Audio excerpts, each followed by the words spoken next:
개장 전 74분 오늘장을 움직일 이슈들 짚어보겠습니다. 조정을 겪었던 지난주 금요일 시장 전반에 영향을 준 뉴스부터 체크해보겠습니다.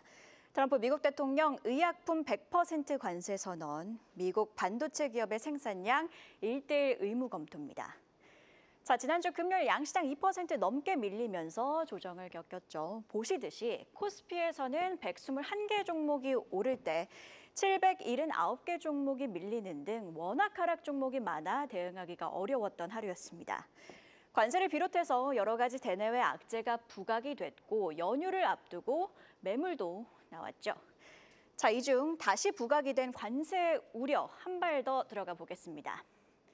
한미 관세 협상의 마침표는 아직입니다. 최근 한국을 압박하는 미국 인사들의 발언이 알려지고 있고 특히 우리 이날은 대미 투자는 선불이라는 트럼프 미국 대통령의 발언을 듣고 출발하기도 했죠. 여기에 월스트리트 저널은요, 미국이 투자 확대를 압박했다고도 보도를 했습니다. 이에 원달러 환율은 정규장에서 외국인의 증시 팔자세 속 1,412원에 마감을 하기도 했는데요. 여기에 트럼프 미국 대통령은 다시 품목 관세, 그중에서도 제약 관세 카드를 꺼내들었죠. 트루스 소셜에 10월 1일부터 브랜드 특허 약품에 100% 관세를 부과할 것이라며 미국에 공장을 건설 중이면 면제라고도 강조를 합니다. 복제약인 제네릭도 대상이 아니라고도 했죠. 오리지널 의약품과 유사한 바이오시밀러가 관세 대상이느냐, 이 부분은 약간의 회색 지대지만 일단 업계에서는 아닐 것으로 보고 있는데요. 한국의 대미 수출액 전체 기준입니다. 작년 기준 1,316억 달러와 비교하면 제약 부분의 대미 수출액은 14억 9천만 달러로 1.13%밖에 되지 않죠. 다만 점차 국내 업체들도 경쟁력을 갖춰나가고 있다는 맥락에서는 우려가 됩니다. 특히 유럽과 일본은 이미 15%로 합의를 본 상황이라 당분간은 불리합니다. 일단 셀트리온과 롯데 지주 아래에 있는 롯데바이오로직스 그리고 SK바이오팜은 그래도 현지 생산으로 대응을 하고 있지만요. 다른 대미 수출 비중이 높은 대웅제약, 휴젤, GC 녹십자, 한미약품, 삼성바이오로직스는 어떤 전략으로 대응 전략을 가져갈지 함께 지켜봐야겠고요. 유럽과 일본은 협상이 완료됐기에 차량 제약 부분에 있어 우리 업체들은 앞서 언급한 것처럼 기울어진 운동장에 있습니다. 협상이 난항을 겪고 있는 상황 속에서 일단 분수령은 트럼프의 방한이 예정되어 있는 10월 에이펙 정상회의입니다. 일정상 그 전까지 윤곽이 나올지 계속 주시하셔야겠습니다. 그리고 반도체 관세와 관련해서도요. 지난주 금요일 장중 월스트리트저널의 보도가 전해지면서 시장은 하방 압력을 받았죠. 보도 내용을 좀 자세하게 체크를 해보면요. 트럼프 행정부가 반도체 생산과 수입 매칭 방안을 추진하고 있다고 합니다. 고객사가 해외에서 들여오는 물량과 동일한 규모의 반도체를 미국에서 생산해야 된다는 게 주요 골자고요. 이 비율을 지키지 못하면 관세를 부과한다고 합니다. 이 보도 이후 대미 투자 비중이 높은 기업들은 상대적으로 안도할 수 있을 거란 전망들이 나왔는데 이 중에 반도체 투톱을 좀 비교해보면 삼성전자가 370억 달러로 대미 투자 비중이 조금 더 높죠. 1:1 매칭 정책을 두고 일단 뱅크 오브 아메리카는 초기에는 혼란이 있겠지만 점차 안착할 가능성을 봤습니다. 다만 다른 한쪽에서는요. 공장 건설에는 몇 년이 걸리고 미국 내 기술자가 부족하다는 점을 들어 현실적인 어려움을 지적하기도 했는데요. 주말 사이 로이터 통신은요. 수입 전자기기에 내장된 반도체 가치에 비례 관세를 부과하는 방안을 검토하고 있다고도 보도했죠. 즉 반도체도 철강처럼 파생 상품 관세를 검토하고 있는 건데요. 트럼프가 반도체 관세를 언급하고 소식이 없었던 게 사실은 하루 이틀이 아니지만 부쩍 뉴스가 많아진 요즘 이후 보도들은 계속해서 확인하셔야겠습니다. 그럼 시선을 오늘장으로 맞춰 마켓 무버로 분위기를 좀 확인해 보면요. 지난주 금요일 두나무와 네이버 파이낸셜의 빅딜 전해드렸죠. 한국경제신문의 단독 보도이자 후속 보도에 따르면 두나무와 네이버 파이낸셜의 주식 교환이 마무리가 된 이후 네이버는 네이버 파이낸셜과 합병을 추진하게 됩니다. 이렇게 되면요. 두나무의 송치영 회장은 단일 주주 기준으로 네이버의 이해진 의장의 지분을 넘길 수가 있는데요. JP모간도 간밤 이 시나리오를 두고 송치영 창업자가 네이버의 공동 리더로서 역할을 할 수 있다는 점 등을 언급하며 합리성이 있다고 진단을 했습니다. 네이버의 리더십, 사업 전략 진전 여부와 함께 긍정적인 기대감을 가지고 주가 흐름을 지켜보라고도 코멘트를 했는데요. 또 주말 사이 있었던 국가정보자원관리원 화재, 그리고 정부의 전상망 먹통 속 네이버가 국민 안내를 맡았다는 점도 오늘장 부각이 될 수 있겠죠. 개장 이후 네이버 수급 주시해 보셔야겠고요. 큰 틀에서 보자면 야간 선물은 0.68% 상승, 즉 주말 조정 이후 오늘은 반등 출발할 가능성이 높습니다. 다만 아직 환율, 긴 연휴, 미정부 셧다운 가능성 등 변수는 많습니다. 변수 속에도 그래도 오늘은 반발 매수가 가동되는지 체크 포인트로 주시해 보이시죠. 그럼 애프터마켓 특징주 안혜수 캐스터와 함께 확인해 볼까요? 네, 애프터마켓 마감 현황 체크하고 이번 주 힘차게 시작해 보시죠. 금요일 코스피가 2.45% 약세 마감하면서 그 여파로 애프터마켓도 상승세가 큰 종목들을 찾기는 어려웠는데요. 모두가 약세 보이다가 소폭 반등에 그친 모습이었습니다. 러시아와 우크라이나의 갈등이 다시 고조되면서 국내 휘발유 경유 가격 7주 만에 반등했습니다. 이에 한국석유가 2.18% 강세 보였고요. 또 네이버는 두나무와의 협력 소식으로 유일하게 강세를 이어갔습니다. 오늘 수급도 유의하셔야겠고요. 올해 다시 소외되는가 싶었던 게임주도 일부 보완 조짐을 보이고 있습니다. 게임사들의 이딴 신작 출시를 앞두고 시장에 기대감이 다시 보는데요. W게임주 소폭 반등에 성공했습니다. 코스닥 시장에서도 두나무의 지분을 7.2% 보유하고 있는 우리기술투자가 강세였습니다. 네이버 파이낸셜과 두나무가 주식 교환을 추진한다는 소식에 두나무의 가치가 높게 평가되면서 급등세 보였고요.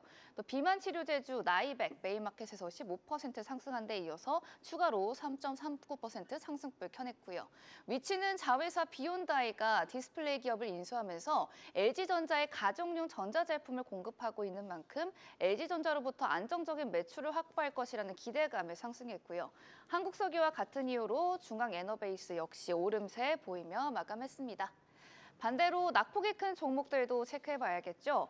LNC바이오는 제2의 리쥬란으로 기대를 모았던 스킨부스터 리투오가 정부가 새로 발표한 미용 관련 규제벽에 가로막히는 것 아니냐는 우려감에 급락했습니다. 잠시 뒤 특징주로 체크하겠고요.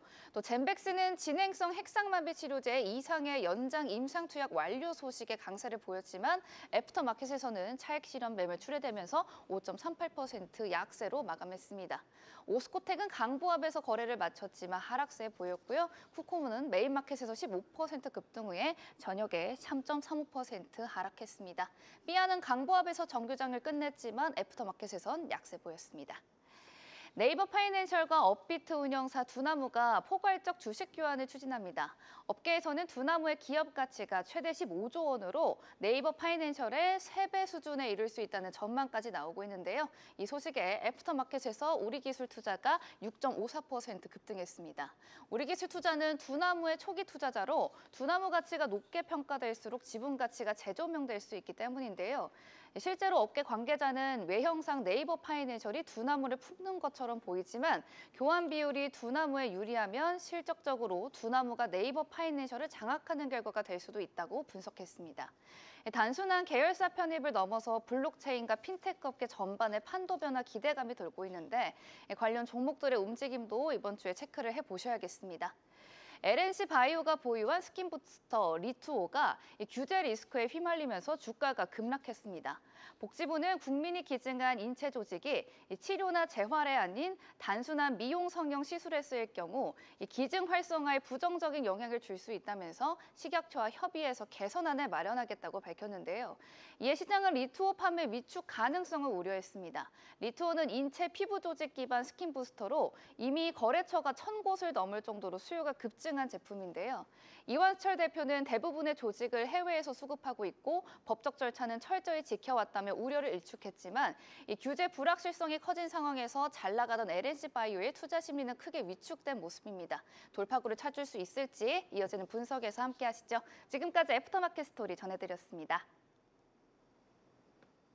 네, 애프터마켓 특징주 안혜수 캐스터와 함께 확인해봤고요. 계속해서 증시 모닝 브리핑, 오늘은 송태현 유한타증권 차장과 이야기 이어가도록 하겠습니다. 자, 차장님, 우리기술 투자 이야기를 해야 될 것 같은데요. 지금 네이버와 두나무와 관련해서 시장에서 여러 추측들이 나오고 있습니다. 또 이렇게 되면 스테이블코인 사업에 있어서 네이버 파이낸셜이 좀 앞서 나가게 되는 것 아니냐, 이런 분석들이 나오면서 우리기술 투자와 같은 종목들이 반응을 하고 있는데 현 시점 투자 전략은 어떻게 가져가야 될까요? 일단은 그런 부분이 중요한 것 같아요. 이 네이버 파이낸셜하고 두나무하고 지분 교환 계획이 어떻게 될 것인지, 비율이 어떻게 될 것인지 이런 부분도 상당히 중요할 수밖에 없다라고 말씀을 드릴 수밖에 없을 것 같고요. 어쨌거나 송치영 회장 같은 경우에는 지금 네이버 파이낸셜 쪽에 대한 대표라든지 이런 쪽에 대한 이야기가 상당히 많이 나오고 있는데 사실 주가의 흐름을 보게 되면은 네이버가 이 관련된 내용이 나오게 되고 주가는 급등을 했었었는데 두나무는 오히려 비상장 쪽에서 좀 빠졌었거든요. 그 원인 자체를 보게 되면은 이제 이 두나무 관련돼서 많은 통제라든지 이런 부분이 조금 더 네이버한테 유리하게 되는 거 아니냐 이러한 이제 관측 때문에 빠졌던 부분이 있었습니다. 하지만 송치현 회장이 네이버 쪽에 대한 대표로 네이버 파이낸셜에 대한 대표로 가게 되면서 이런 부분에 어느 정도는 다시 한번 더 두나무 쪽에 대한 이런 사업 비즈니스라든지 이런 부분이 잘 진행될 가능성이 높다라고 생각을 해볼 수 있는 부분도 있을 것 같고요. 지분 가치에 대한 부분에 있어서도 이 교환 비율이나 이런 부분이 더욱더 좋게 나오게 된다면은 아무래도 이러한 두나무의 지분을 가지고 있는 우리기술 투자 같은 경우에는 더욱더 좋아질 수 있는 부분이 많아지지 않나 이렇게 좀 생각을 해볼 수 있는 것 같아요. 우리기술 투자 같은 경우에 지금 시가총액이 한 8,500억 정도를 하고 있는데 현재 한 두나무가 1조 정도의 가치를 받게 되면은 지분 가치를 보게 됐을 때도 상당히 많은 부분 이제 올라갈 수 있는 부분이 생길 거거든요. 정정하겠습니다. 10조를 받게 되면 10조를 받게 되면은 지분 가치에 의해서 한 7천억 정도가 나오게 될 텐데 만약 그것이 조금 더 높게 받게 되면서 뭐 20조까지도 받게 되었을 때에는 1조 4천억 정도의 지분 가치도 나올 수 있는 부분을 생각을 해봤을 때에는 확실히 지분 가치에 대한 그 가치 자체가 더욱더 늘어날 수 있는 부분이 지금 많아지고 있구나. 그렇기 때문에 우리 기술 투자가 대체 거래소에 대한 상승도 이런 부분에서 어느 정도는 이해할 수 있을 법한 움직임이구나라는 부분을 생각을 해볼 수 있는 것 같고요. 그 외에도 보게 되면은 이제 벤처 투자에 대한 부분이 이번 정부에서는 더욱더 많은 부분 활성화될 가능성이 상당히 높다는 점, 이런 점을 생각을 해봤을 때에는 앞으로도 우리 기술 투자가 더욱더 많은 자금을 통해서 더 많은 벤처 투자로서에 대한 부분을 늘려갈 수 있을 테고 거기에 따라서 다시 한 번 더 회수에 대한 부분이 더욱더 높아질 수 있을 테니까 우리 기술 투자 외에도 다른 벤처 투자들까지도 관심 있게 우리가 봐야만 한다라고 말씀을 드릴 수 있을 것 같습니다. 네, 두나무와 네이버 파이낸셜 합병 이슈 속에서는 결국 중요한 건 비율이다. 이런 점들 강조를 해주셨고요. 이번엔 낙폭이 컸던 LNC바이오도 함께 확인을 해보도록 하겠습니다. 보건복지부가 기증 인체 조직의 미용 시술 사용에 대해서 규제 방침을 준비 중이라는 소식이 들려왔습니다. 이 LNC바이오 같은 경우에는 리투오 품절 대란 속에서 시장의 주목을 받았는데 이 리투오가 세계 최초 무세포 동종 진피를 적용한 스킨 부스터다 보니 규제에 좀 직면하게 되는 것 아니냐. 이런 우려들이 커진 것 같습니다. 대응 전략 어떻게 가져가야 될까요? 지금은 물론 장기적으로 봤을 때는 이 관련돼서 다시 해프닝처럼 되면서 올라올 수 있는 부분이 있다라고 생각을 하고 있어요. 다만 지금의 상태만 놓고 보게 되었을 때는 일단 단기적으로는 추가적으로 조금 더 하락할 가능성이 높지 않나라고 생각을 해볼 수 있는 것 같습니다. 그 이전까지 인체 조직 관련돼서 뭐 활용을 하게 됐었을 때에 대한 부분이 이 규제가 모호했던 부분이 있었었는데 그것을 보건복지부가 이번에 조금 더 규제를 강화하겠다라고 얘기를 하고 있는 만큼 그 규제의 강도라든지 아니면은 그 유권 해석에 대한 부분이 어느 정도까지 일어날지에 따라서 상당 부분 이 NC바이오가 판매에 대한 부분 혹은 해외에 대한 진출에 대한 부분이 또 따라 달라질 수밖에 없는 부분이 상당히 많이 생길 수밖에 없다라고 보시면 될 것 같습니다. 특히나 지금 시장 상황도 사실상 조금은 이 불안한 모습을 많이 보이고 있으니까 이러한 부분에 의해서도 투자 심리가 더욱더 급속도로 안 좋아지게 될 가능성이 상당히 있지 않나라고 판단을 해볼 수 있는 것 같고요. 지금 구간이 사실 22% 정도까지 대체 거래소에서 하락이 됐거든요. 그럼에도 불구하고 추가적인 하락이 일정 부분 조금 더 진행될 가능성이 있다라고 생각을 하고 있습니다. 그래서 어느 정도 하락에 대한 부분이 진정된 이후에서야 이제 다시 한 번 더 접근을 하셔도 늦지 않는 부분이 상당히 많다라고 보시면 될 것 같고요. 그 이후에 리투에 대한 부분에 대한 인식이라든지 아니면 언론 보도가 과연 어느 쪽에 대한 부분에 손을 더욱더 많은 부분 들어줄지에 따라서 그때 이후에 다시 한 번 더 접근하셔도 늦지 않다. 그렇기 때문에 지금 구간에서는 관망을 하시는 게 맞다라고 말씀드리도록 하겠습니다. 네, LNC 바이오 관망 의견 강조해 주셨습니다. 이번에는 전일장 핫했던 섹터에서 이슈 찾아보는 시간이죠. 이슈픽 심수영 캐스터가 준비했습니다. 이슈픽 오늘은 조선 이야기로 문을 열겠습니다. 한미 관세 협상이 좀처럼 속도를 내지 못하는 가운데 지난주 다시 한번 투자 심리를 위축시킬 만한 소식이 들려왔습니다. 한미 조선 분야 업무 협약이 미국 측 요청으로 돌연 연기됐다는 소식이었는데요. 산업부와 한국조선해양플랜트협회 그리고 미국 선급협회가 함께하는 자리 서명만 남겨둔 상황에서 미국은 추가 협의가 필요하다는 이유를 들었습니다. 협약이 성사됐다면 우리 조선기자재가 미국 선박 인증을 받는 절차가 대폭 간소화될 예정이었습니다. 일각에서는 이를 두고 한국에 더 많은 대미 투자를 끌어내려는 카드라는 분석이 나옵니다. 다만 정부는 확대 해석을 경계했습니다. 이번 연기는 문서 내용을 보완하는 과정일 뿐 마스가 협력에는 차질이 없다고 선을 그었는데요. 또 주말 사이 미국 무역대표부와 협상을 마치고 귀국한 여한구 산업부 통상교섭본부장도 관세 협상의 세부 내용을 구체화하기 위한 합의에 진전이 좀 있었다고 밝힌 상황이죠. 오늘은 또 조금 긍정적인 흐름을 기대해 볼 수 있는 대목일까요? 개인적으로 최근 증권가 리포트에서 가장 눈에 띄는 변화가 바로 조선이나 기자재주를 PBR이 아닌 이 PER로 목표가를 산정하기 시작했다는 점이었는데요. 결국 중장기 성장 동력이 뚜렷해지면서 성장주로 평가되고 있다는 건데 이 성장주에는 성장주에 걸맞는 투자 전략이 필요한 법이겠죠. 조정받고 있는 조선 및 조선기자재주들 담아볼지 고민하고 계신 분들은 이어지는 분석까지 함께 해주시죠. 다음 이슈도 살펴보겠습니다. 2023년 4월 설계 수명이 끝난 고리 2호기 수명 연장 여부를 두고 논의가 이어져 왔는데요. 지난주 금요일 원자력안전위원회의 심사가 다음 달로 미뤄졌다는 소식이 들려오며 관련주들이 일제히 하락했습니다. 에너토크가 7%대, 한미글로벌, 오르비텍, 한신기계 등이 약세 보였는데요. 세간에서는 재가동보다는 해체 가능성이 더 커졌다는 분석이 나오고 있습니다.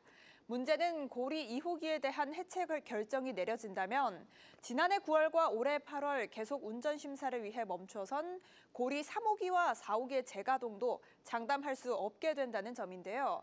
다른 원전들까지 줄줄이 영향을 받을 수 있어 사실상 탈원전 시즌2가 본격화될 수 있다는 얘기도 나옵니다. 앞으로 들려올 소식 꼼꼼히 체크해보며 관련주 투자 전략 세워봐야겠습니다. 지금까지 심수연이었습니다. 네, 첫 번째 이슈픽 진단 들어보도록 하겠습니다. 한미 양국 간에 체결을 하려던 조선 기자재 납품 절차 간소화 관련 MOU가 미국 측의 요청으로 체결 직전 연기된 것으로 알려졌습니다. 이 뉴스가 알려지고 또 조선주들이 하방 압력을 받는 모습이었는데 여기서 가장 궁금한 건 조정을 받고 있는 조선주들 지금이 기회인지 어떻게 보고 계실까요? 저는 기회라고 생각을 하고 있습니다. 지금 한미 양국 간의 이러한 이제 관세에 관련된 협상이라든지 이런 부분에 노이즈가 발생을 하게 되면서 그 관련돼서 수혜를 받겠다라고 이야기를 했었던 섹터들이 중간중간에 조정을 조금 더 많이 받고 있는 구간 속으로 들어가고 있는데 그러한 부분은 결국적으로 어느 정도 합의에 도달할 가능성이 상당히 높지 않나라고 판단을 하고 있고요. 그런 부분이 다시 한 번 더 합의에 들어가게 되었을 경우에는 당연히 지금까지 눌렸던 부분이 다시 한 번 더 반등으로 이어질 가능성이 상당히 높지 않나라고 판단을 하고 있습니다. 특히나 조선 같은 경우를 보게 되면 물론 그 조선 안에서에 대한 영업이익률이라는 이런 부분이 상당히 중요한 부분이 있기는 하지만 그럼에도 불구하고 지금은 이 시장에 대한 캐파 자체가 미국에 대해서 더욱더 많은 부분 참가를 하게 되면서 늘어날 수 있다는 점이 이러한 부분을 더욱더 많은 부분 좋아질 수 있게 만들어주는 주요한 요소 중에 하나이다라고 보시면 될 것 같고요. 이러한 부분이 결국은 똑같은 불확실성에 놓이는 부분이 있기는 하지만 많은 확률로서 이런 부분이 타결이 될 수 있고 그 타결에 대한 이 영향 자체가 다시 한 번 더 조선 기자재 쪽에는 좋게 영향을 미칠 가능성이 상당히 높으니까 지금 구간에서는 조선 기자재 계속적으로 보자라고 말씀드리도록 하겠습니다. 네, 조선 기자재주 토픽으로는 현대힘스 강조를 해주셨습니다.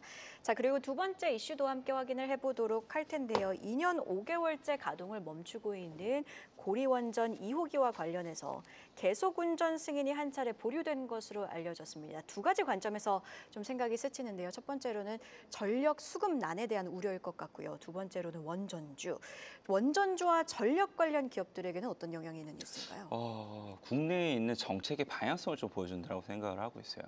사실상 이호기 관련돼서 지금 계속적으로 이러한 부분의 수명 연장이라든지 이런 부분이 만약 긍정적으로 나오게 됐을 경우에는 그 이후에도 지금 계속적으로 수명이 다해서 이런 부분의 연장을 고려하고 있는 다른 원전에도 해당될 가능성이 상당히 높거든요. 그런 부분이 어떻게 방향성의 결정을 지어지게 될지 이 부분을 우리가 좀 지켜봐야 되는 부분 중에 하나이다라고 보시면 될 것 같고요. 반대로 대안적인 부분에서 생각을 해봤을 때는 이 지금 정부에서는 계속적으로 신재생 관련돼서 많은 부분 언급을 하고 있고 원전에 대한 전력의 수급을 자체를 이제 신재생으로 대안하겠다라고 얘기를 하고 있잖아요. 이런 부분에 대한 방향성도 다시 한 번 더 보여주는 중요한 부분 중에 하나이지 않을까라고 생각을 하고 있습니다. 다만 이제 원전 관련된 기업들의 입장에서 보게 되었을 때는 당연히 이런 부분에 노이즈가 발생하면 발생을 하게 될수록 주가는 많은 부분 흔들릴 수밖에 없다라고 생각을 하고 있어요. 그런 부분에서 단기적으로는 역시나 원전에 있어서도 이러한 이제 이슈 자체는 부정적으로 이슈를 미칠 수밖에 없다라고 말씀을 드릴 수 있을 텐데 그러한 부분이 결국은 글로벌적인 시황과 그리고 글로벌적인 산업에 대한 확장성이라든지 이런 부분까지 모두 고려를 했을 때에는 결국은 원전 관련된 기업들이 다시 한 번 더 고가를 돌파할 가능성이 상당히 높다라고 말씀드리도록 하겠습니다. 네, 지금까지 증시모닝 브리핑 오늘은 유한타증권 송태현 차장과 함께했습니다. 고맙습니다. 계속해서 다양한 경제 이슈를 알고 싶다면 구독과 좋아요, 알림 설정 부탁드립니다. AI 캐스터 권미정이었습니다.